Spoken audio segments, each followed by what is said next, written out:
Okay, so this video is sort of the third part of a series of videos about Duolingo and why I still use it and I still have a 1,050-ish day streak, even though I don't really think it's that effective. Hi there guys, my name's Lamont. Welcome to Days of French and Swedish, where language learning is not all just talk. So if you like foreign languages, you're learning a foreign language, you already know a foreign language, you would like to someday do that, or you just like languagey things, then hang around and subscribe. Also, if you prefer your TV and movies in a language other than English, then head over to my second channel, the Reykjavik Review, where I discuss TV shows and movies that are not in English. Anyway, today I want to address a specific piece of advice that I see thrown around a lot out there, particularly by people who say if you're going to use Duolingo, you should use it this way. And it sounds like it makes sense, but I actually think it's some of the worst advice that you can take if you are to use Duolingo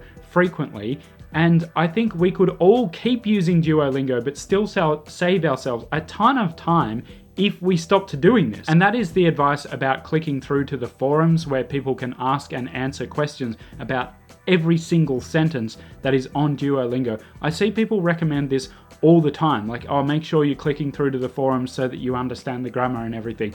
That is the worst advice that I can imagine being given for language learning. That is like advising someone who is trying to increase their productivity and be as productive as possible to start checking their email every 10 minutes. It seems logical because you think, well, what if you get an important email? But we all know that checking your email that frequently will completely derail any productivity you have. Put it this way, right? Imagine I got this grammar book, right, on Swedish, proper grammar book, and I opened it up, and instead of just having the example and then the Swedish example saying, well, this is how they do it in Swedish, imagine if it then had 28 comments from people with various understandings of English and Swedish saying, well, why isn't this accepted? And then someone had to answer that. And why isn't this accepted? And then someone had to answer that. And I want to stress that some of the people who make these comments clearly understand nothing of the target language and often very little of English either. And I know it's not their fault. I'm not having a particular go at them for not speaking or writing perfect English, but how is that a good use of your time? Watching someone who's saying, why not walk the dog I do on Thursdays on the ladder in the morning? Like what? That is basically what the Duolingo forums are. If you are going to use Duolingo for grammar, and I don't think that's a bad idea per se, then I would advise using only the light bulb thing where you can click it and it says, okay, here's how the grammar for this lesson works. It's much shorter, it's much more clearly explained, it's much more concise, and it's written by people who actually know what they're talking about. And if your counter argument to all this is that you have to know why a certain translation was not accepted, to me that is actually the essence of the problem. That's what makes it so counterproductive. The Duolingo forums are 80 to 90% just people discussing various translation issues in English. And that's where I personally get addicted to it, because I like English. I like little differences of meaning and how we convey those. That's something that is of great interest to me. So sometimes when I see that there's lots of comments and it hasn't accepted an answer of mine, I just want to click it. And I know that they're mostly going to be dumb questions and it's going to be a total waste of time if I'm trying to learn French, but you just see it and you want to reply. Another counter argument that people might have is that Duolingo is free and is therefore a great resource when you consider what it costs, i.e. nothing.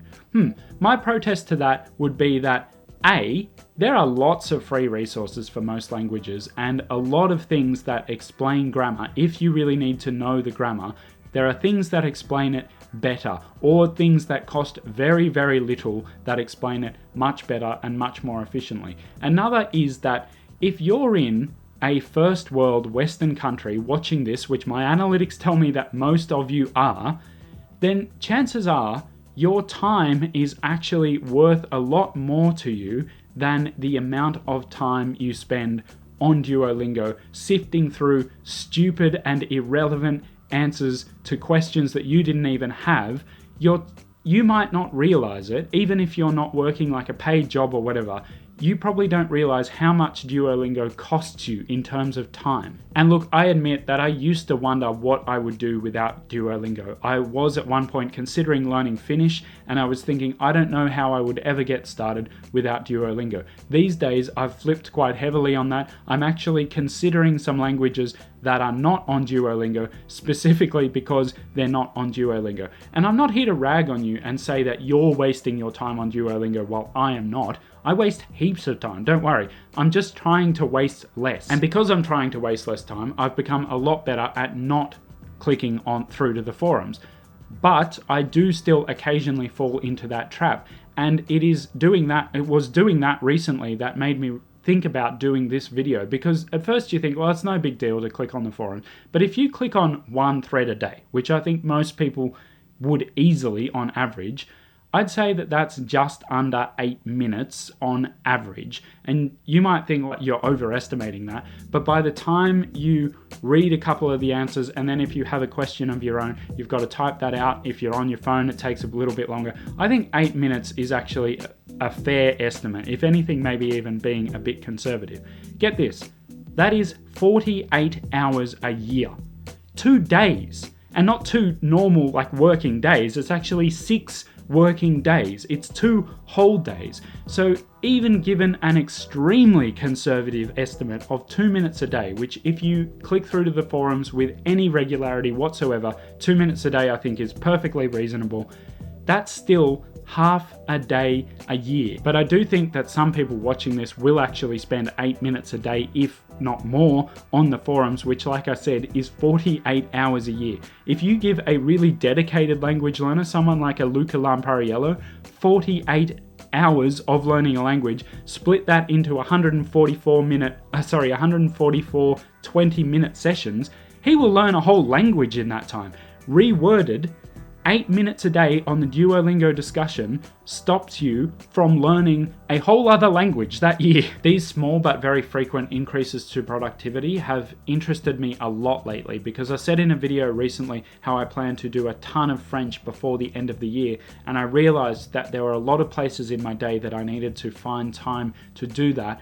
One of them has been that I'm not watching YouTube in English anymore for at least these next 30 days. And so far that's been huge, because I'm only watching YouTube in French. I'm watching less of it.